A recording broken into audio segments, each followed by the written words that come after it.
ఓం గం గణపతయే నమః. ఓం విశ్వక్సేనాయ నమః. మనం ఈ 92వ రోజున శ్రీ నృసింహ పురాణంలో భారద్వాజ మహర్షి సూత మహాముని ప్రశ్నించడం, ఆ సూత మహాముని సహస్రానికుడనేటువంటి రాజును భృగు మహర్షి మార్కండేయుని ద్వారా నృసింహ పురాణంలో ఉండేటువంటి ఆ మహత్యమును, నృసింహస్వామి వారి యొక్క మహిమను, శ్రీహరి యొక్క దివ్యమైనటువంటి అవతారముల యొక్క అంశములను ఏ విధంగా తెలియజేశారు అనేటువంటి భాగంలో ఈ రోజున మనం ఆ ఆంజనేయ స్వామి ఏ విధంగా లంకానగరాన్ని దాటి సీత యొక్క జాడను తెలుసుకుని శ్రీరామచంద్రమూర్తికి మరియు తన ప్రభు అయిన సుగ్రీవులకు తెలియజేయడం, మధువనమైనటువంటి ఆ యొక్క వనాన్ని ఆ యొక్క వానరులందరితో ప్రవేశించడం అనేటువంటి అంశాలను ముందుగా మనం తెలుసుకున్నామని తెలియజేస్తూ, ఈ రోజున శ్రీరామచంద్రాదులు సముద్ర తీరం చేరుడి నుండి ఆ పరంధామ ప్రాప్తి వరకు కూడా ఉండేటువంటి అంశాలను నృసింహ పురాణం ద్వారా మనం తెలుసుకుంటున్నాం.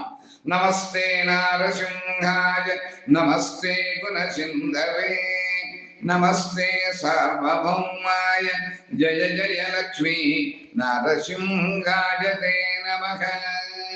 అంత మార్కండే మహర్షి అంటున్నారు, శ్రీరాముడు వాయుపుత్రుడు చెప్పిన ప్రియురాలి యొక్క వార్తను విని వానర శాఖతో సముద్రం దగ్గరికి వెళ్ళాడు.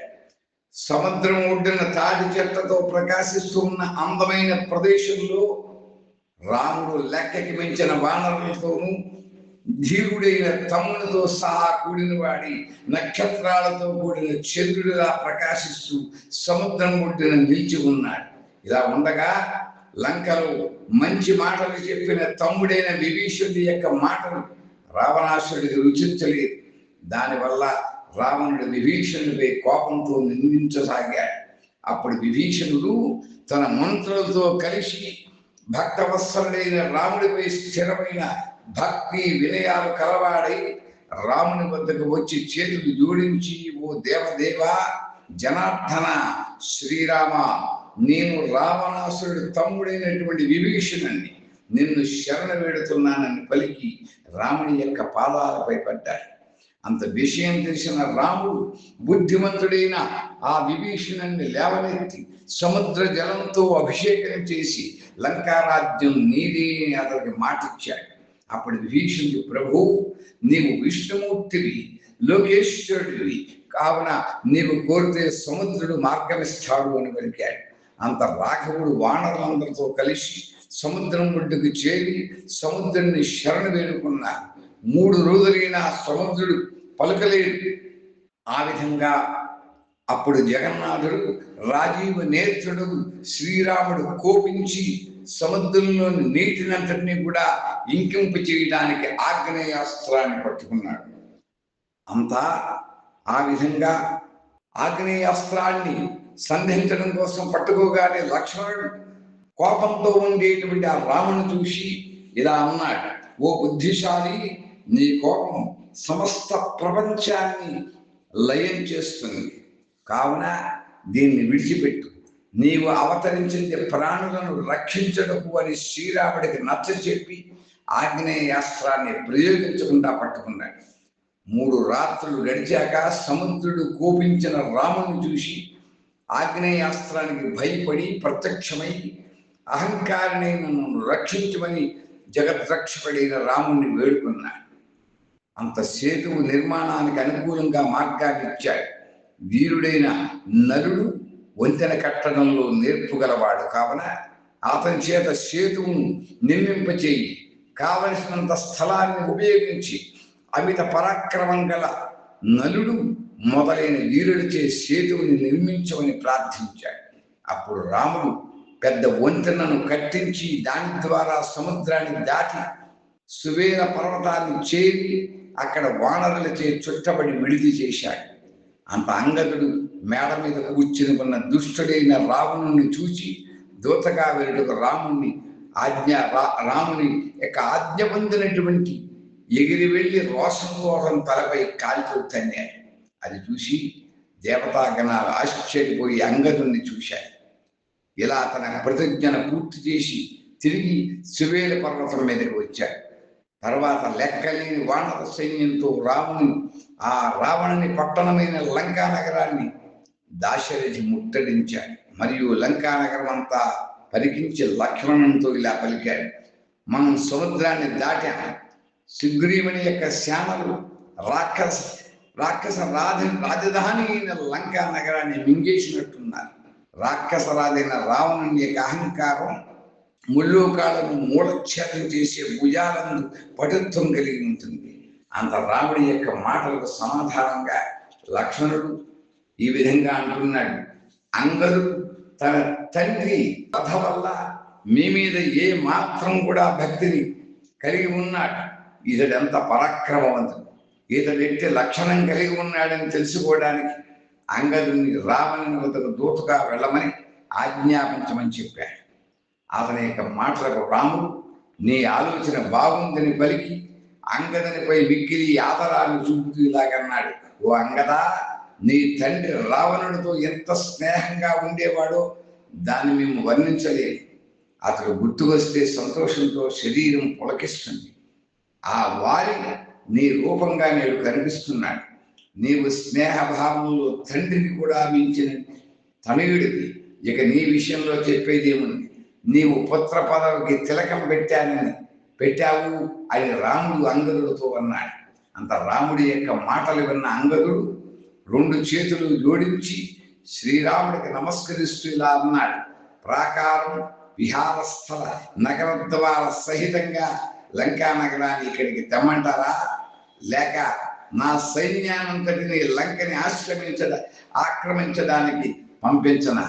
అది కాకపోతే ఈ చిన్న సముద్రాన్ని దట్టమైన కులపర్వత సముదాయంతో బంధించన? స్వామి, నేను నీకు ఏ విధంగా సహాయపడగలను? ఏ పనినైనా నా భుజ దండాలతో సాధించగలను అని పలికాడు.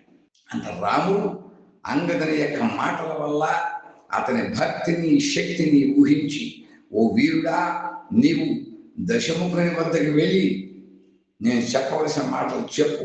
ఓ రావణ, నీవు అజ్ఞానం చేత ప్రభు అనే తొందరపాటుతో మేము లేనప్పుడు సీతాదేవిని తీసుకుని వచ్చావు.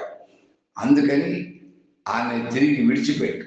అలా చేయని పక్షంలో లక్ష్మణుడు ప్రయోగించే బాణ సమూహంలో చిమ్ముతున్న రక్తంతో గొడుగు బలి ఆవరించబడి కుమారులతో పాటు యమపురికి వెళతావు అని దూతగా వెళ్ళి రావణుడికి నా మాటగా చెప్పుని శ్రీరాముడు పలికాడు. అంత రాముడి యొక్క మాటలకు సమాధానంగా అంగదుడు అంటున్నాడు: ఓ రామ, నేను రావణుడి దగ్గరికి వెళ్ళి దూతగా వెళితే అతడు సంధి చేసుకున్నా లేక యుద్ధం చేసినా అతని 10 తలలు నేలపై పడతాయి. రెండింటికి తేడా ఏమిటంటే, సంధి చేసుకుంటే అతని తలలు తెగకుండా తమ పాదాలకు నమస్కరిస్తూ నేలపై పడతాయి. కాదని యుద్ధం చేస్తే తలలు తెగిపోయి నేల మీద పడతాయి అని చెప్పాడు. అంతటా రాముడు అంగదుడి యొక్క మాటలకు మెచ్చుకుని అతను దూతగా రావణుడి వద్దకు పంపాడు. అక్కడ కూడా అతడు వాద ప్రతివాదాల ద్వారా రావణుని ఓడించి వెనక్కి తిరిగి వచ్చాడు అంగదు.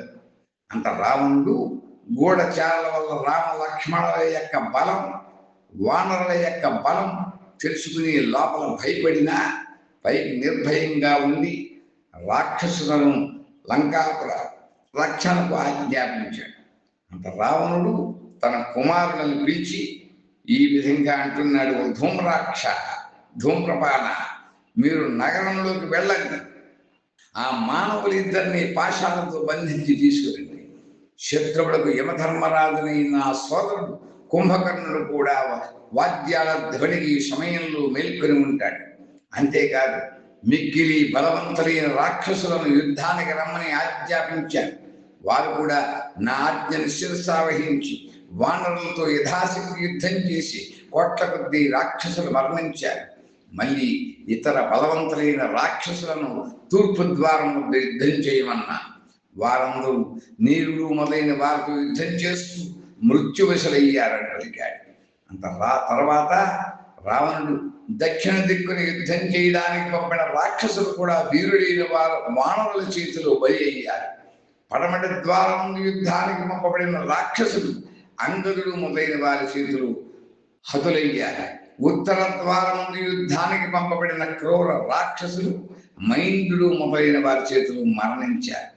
తర్వాత వానరులు గుంపులు గుంపులుగా ఎత్తైన లంకా ప్రాకారాన్ని దూకి అలా లోపల ఉన్న బల గర్వితులైన రాక్షసులను చంపి త్వరగా మరలా తమ సేనలోనికి తిరిగి వచ్చారు. రాక్షసులందరూ ఈ విధంగా తన సైనికులు మరణించగా రావణుడు కోపం పట్టలేక పడమట ద్వారం ముందు చాలా మంది రాక్షసులతో చుట్టబడిన రాముడు ఎక్కడున్నాడని అరుస్తూ ధనుస్సు పట్టుకుని యుద్ధానికి వచ్చాడు. అలా రావణుని బాణ వర్షానికి భయపడి కపిశేనులు తలా ఒక్క దిక్కుగా పారిపోయి భయభ్రాంతులకు గురి అయ్యాయి. కపిశేనులు ఇలా ఎందుకు పారిపోతున్నారని శ్రీరాముడు అడుగగా విభీషణుడు అంటున్నాడు, బుద్ధిశాలి, రావణుని బాణాలచే ఖండించబడి వానరులు పారిపోయారు అన్న విషయాన్ని చెప్పగా విని ఆ రాఘవుడు రోషంతో ధనుష్ఠంకారం చేత ఆకాశాన్ని దిక్కులను కూడా నింపేశాడు. అలా కమలలోచనుడైన రాముడు రావణాసుడితో యుద్ధం చేశాడు. సుగ్రీవుడు, జాంబవంతుడు, హనుమంతుడు, అంగదుడు, విభీషణుడు, వానరుడు, పరాక్రమవంతులైన లక్ష్మణుడు సమస్త బాణాలను వర్షిస్తున్న రావణుడి యొక్క సైన్యం వద్దకు వెళ్ళి ఏనుగులు, గుర్రాలు, రథాలతో కూడిన సైన్యాన్ని సంహరించారు అని తెలియజేస్తూ ఈ రోజున మనం యుద్ధఘట్టం గురించి తెలుసుకుంటున్నాం. ఆ రామచంద్రమూర్తి మరియు అతని యొక్క పరివారం ఆ రావణాసుని యొక్క లంకానగరంలో ప్రవేశించి ఏ విధంగా యుద్ధం చేస్తున్నారనేటువంటి అంశాలని శ్రీహరి యొక్క అవతార స్వరూపుడు నృసింహస్వామి వారి యొక్క పురాణం ద్వారా మనం తెలుసుకుంటున్నామని తెలియజేస్తూ స్వస్తి ప్రజాభ్య పరిపాలయంతాం న్యాయేన మార్గేణ మహిం మహీషాః గోబ్రాహ్మణేభ్యః శుభమస్తు నిత్యం లోకాః సమస్తాః సుఖినో భవంతు. హిరణ్యకశిపున్యస్య కోపాగ్నౌ శలభాజితః సర్వాంతర్వ్యాపినే శ్రీమన్నృసింహాయ మంగళం. ప్రహ్లాదవరద జయ జయ లక్ష్మీ నృసింహాయ దివ్యమంగళమంగళం దివ్యమంగళమంగళం దివ్యమంగళమంగళం. ఓం స్వస్తి ఓం స్వస్తి ఓం స్వస్తి.